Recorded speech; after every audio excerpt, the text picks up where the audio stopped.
Hello, this is Lady B, and this week I am dressing a hat. Now, if you enjoy wearing hats like I do, then you know how much they cost. The fancy ones that have been all fixed up and made beautiful can run into the hundreds of dollars. But a basic hat blank, a plain hat, is only 10 to 50 depending on the style, the material it's made from, and the quality. And that is a great deal more affordable.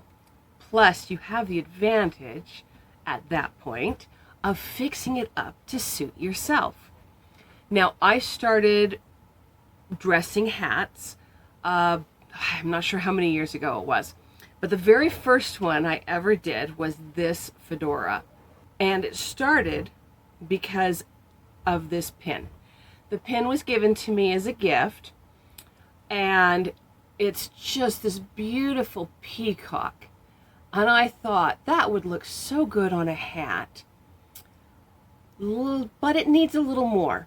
So I also went out and I bought this peacock feather from Joann's that already had a pin attached to it, so I could attach it easily, and I simply pinned the both of them to my hat. And this was my first dressed hat. Very simple, very basic, easy to do, and I got so many compliments off this. I had people all the time asking me where I bought it, where they could get one, and I would have to tell them, I'm sorry, the pin was a gift, and I happen to know that they bought it on clearance, so they're not available anymore. But I would tell them how I did it in case they wanted to do it themselves. And most of them would get this look like, oh no, that's too much work. It really wasn't. It's 2 pins. That's it. Now this is a little fancier, but it is still a basic hat. Just this particular one came with the lace already on it and this lovely kind of silvery gray underneath it. And for years, I wore this with the addition of a simple fascinator. I have, let's see, here it is. I have this fascinator. It's a combination hair clip, fascinator, and pin. And it has all these great little fluffy bits and everything. And because it has the pin on it, I had just pinned it to the back of my hat, and I wore it like this. And again, I got a lot of compliments. Now, I removed it this summer when I had a funeral to go to. And I had made a circular veil for my niece for the funeral, and I used the remaining fabric to make a simple cascade. And so I removed this from the hat and added it to my cascade to get a complete look for this funeral I attended. Well, once I took it off the hat, I realized, you know what? I think I'm going to redress this hat. So I haven't decided how to do it yet. I think whatever I do with it, it's going to involve a lot of feathers. You may notice a trend here. I like feathers on my hats. And I have some, but I want to go a little fancier. So I'm going to be keeping my eye open for a pin or something to use as a base for trimming this hat. That's not the one I'm trimming today. The one I am trimming today is this hat. This is a summer hat, not a fedora. This is also not for me, which is probably why the different shape, though I have been looking for one like this. So who knows, maybe if I really like this, I'll go out and get another one and make one for myself.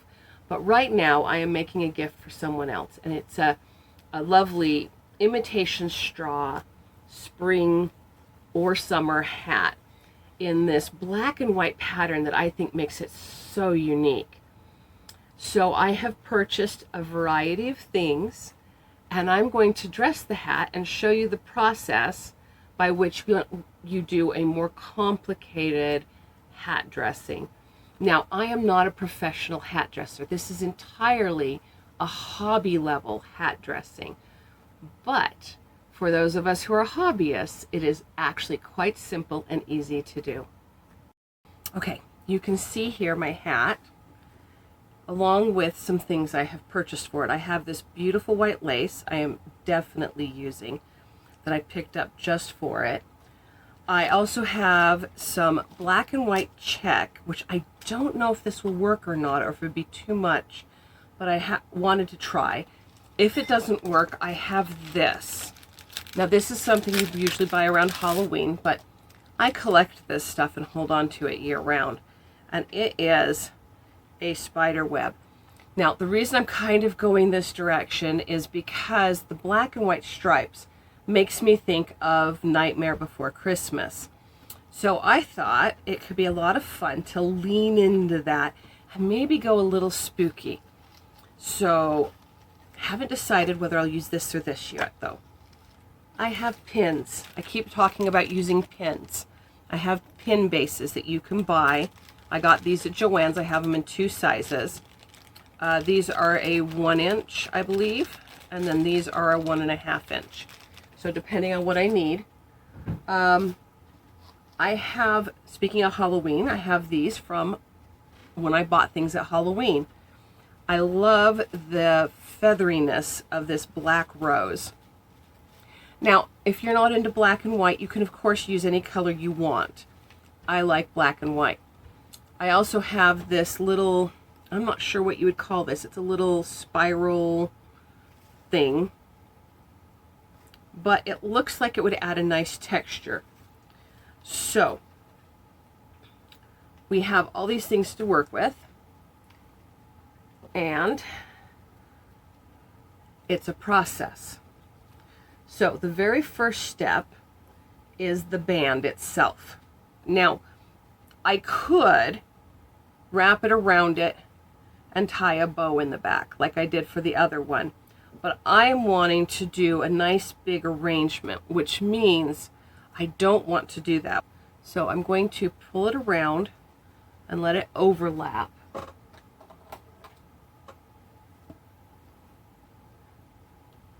And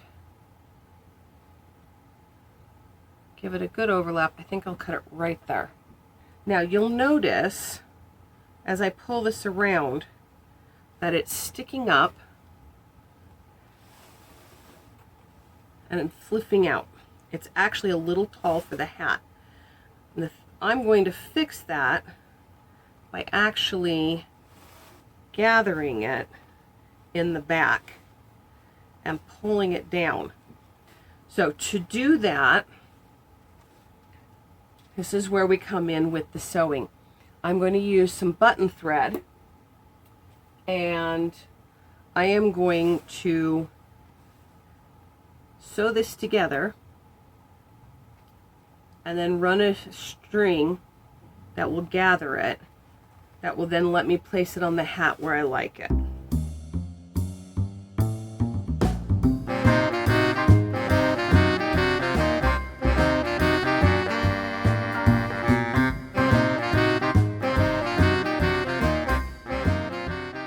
Okay, so I finished sewing that. I'm going to turn it right side out, and I'm going to place it on my hat where I want it. Now notice I have not tied it off. I still have my thread attached. That is so I can place it where I want it on the hat. Make sure I have it in the right place. See, get that in the true back. That would be right there. All right. And now that I have that in the right place, I'm going to pull this thread and let it gather that. So you can see. And see how I've pulled that into a gather. And I'm going to tack a stitch on the very bottom here.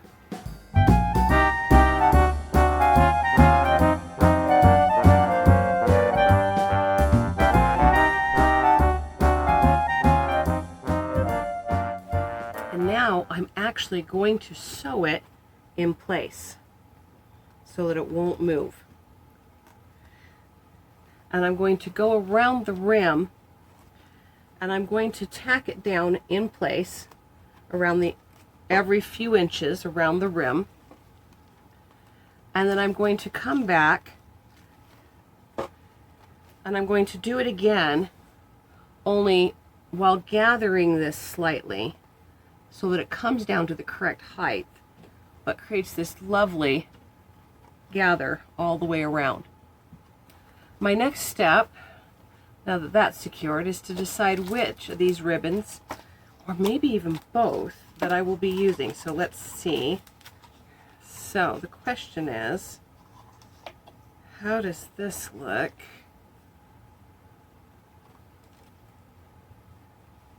On the hat.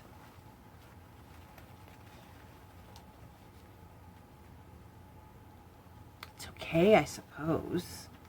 So that half has the ribbon underneath, which I definitely like it better underneath, or the black webbing over the top. Now, whenever I am making anything that involves a trim with ribbons, I always like to do at least two, get a layer effect going. Oh, both look good. They just give completely different looks. All right, what about the flowers? This side? Or that side? Oh, I think this just one.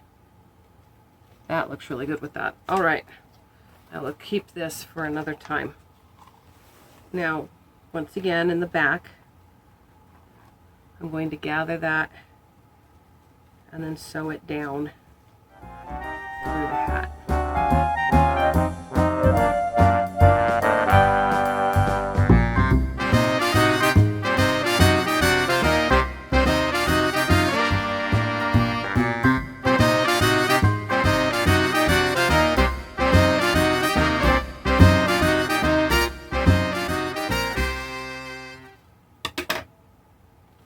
All right, so I have my band.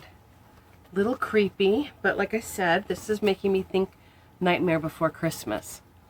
So even though this is a spring hat, there's no reason you can't do spooky year round. Now we get to the fun part. That's your basic, absolute basic. So now we add the frills. These bows, they're ridiculously easy to make. And I know people don't believe that until they do it. So I decide the size I want, and then I loop. And I think for this, that is a good size.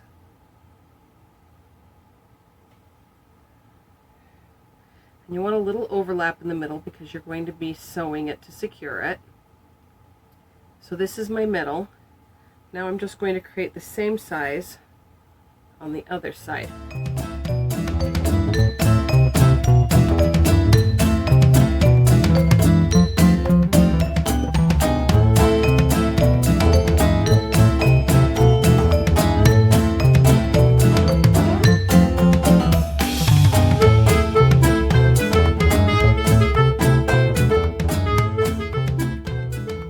Now I'm going to trim this in the back so that it overlaps, so I have plenty of room for my needle and thread, but not that it would show. Now, the secret to making these is you actually are going to again run a stitch forward, back, forward, back, forward, back, all the way straight down. So I'm starting toward the top, bring it through, pull it back through, and catch my loop because I'm working with a lace. Now I'm going to show you what I was talking about. See, I've got this loop here sticking up I don't know how easy it is to see with this other lace, black lace thing. But this loop is sticking up right there. Now I can grab the other end of the loop, the stray thread, and I can pull that tight. And now that loop is tightened down on my thread, and there is no more loop. It's just a knot right on my thread.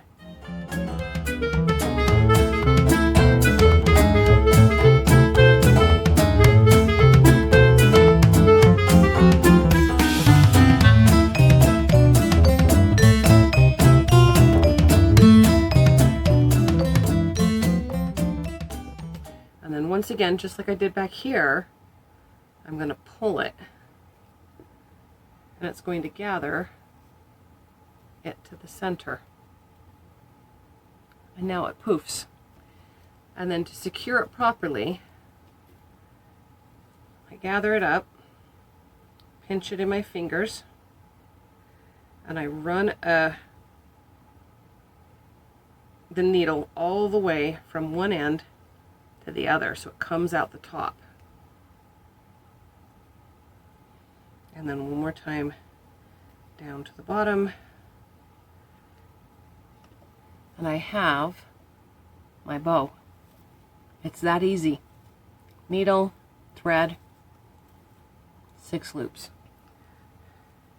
So I'll tie this off to secure it, and then I'm going to attach this to my bow. And I'm going to pinch this together.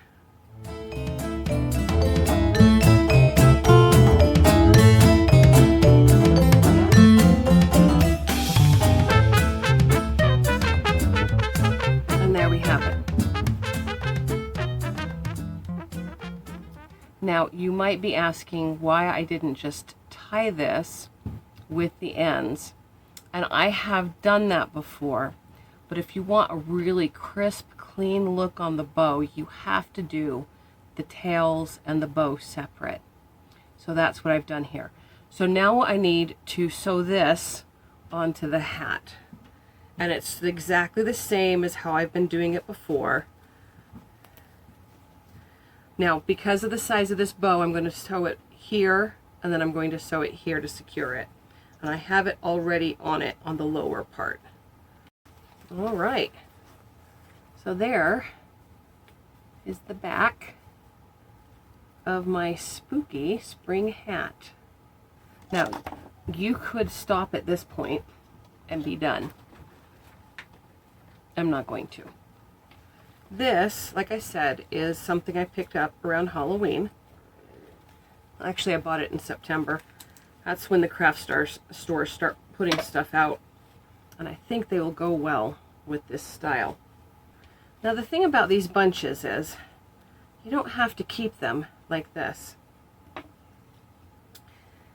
So I always break them into individual units to work with.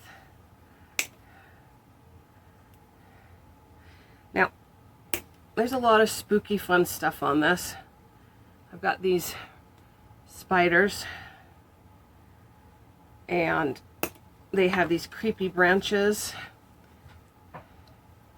and the black leaves, which you can, it's really hard to find anytime that's not around Halloween. I don't need any of that for this. I just want these flowers. Though I might throw a spider on. We'll see. So how to attach these? Well, the answer is really quite simple. Floral tape. I have black floral tape. Once again, I buy this around Halloween. And this is where the pin comes in.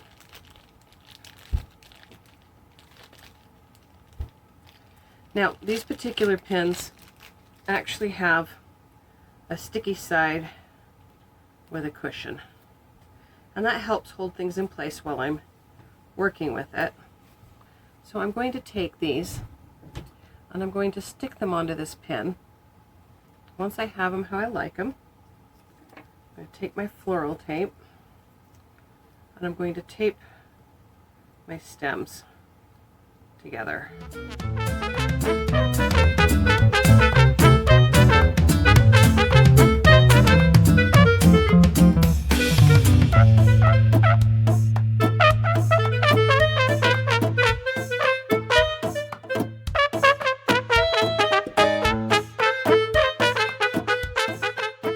So now I have that taped, so you can see where it's taped here.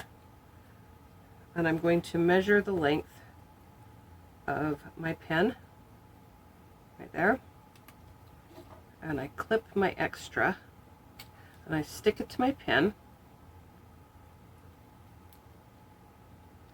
like that. And now I'm going to keep going with the floral tape. But I'm going to wrap the tape around the pin and attach it to the pin this way. And then over this end too, to hide that bit of white. We want it to all be black when we're done. And now I have a pin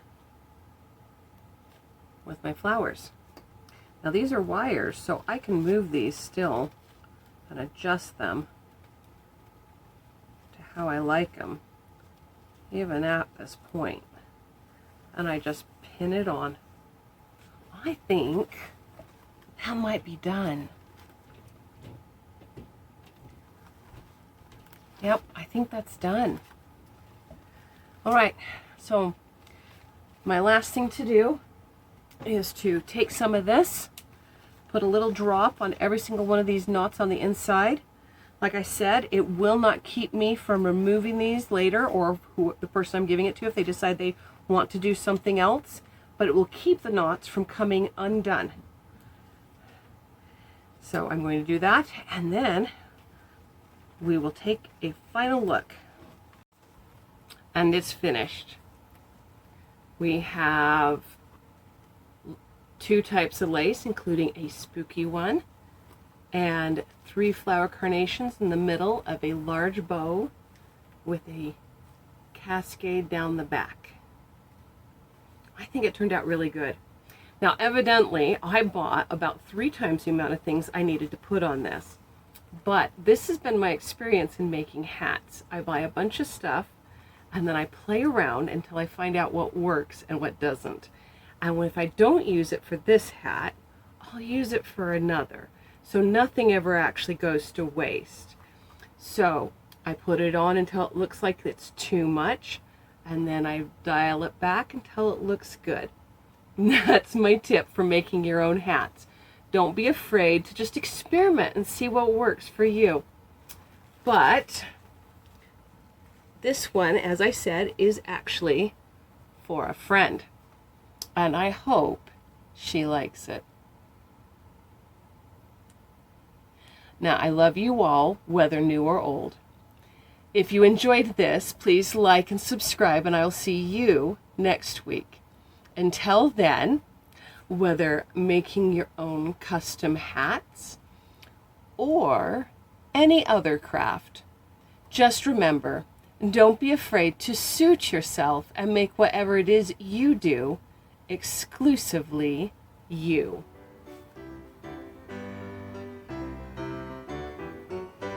Whew. I'm shedding feathers everywhere. Until some of my feathers are getting old. Unfortunately, I'm also shedding sparkles everywhere. I'm probably going to have those for the next little while. Okay. Now I'm getting sparkles on my floral tape. Yay.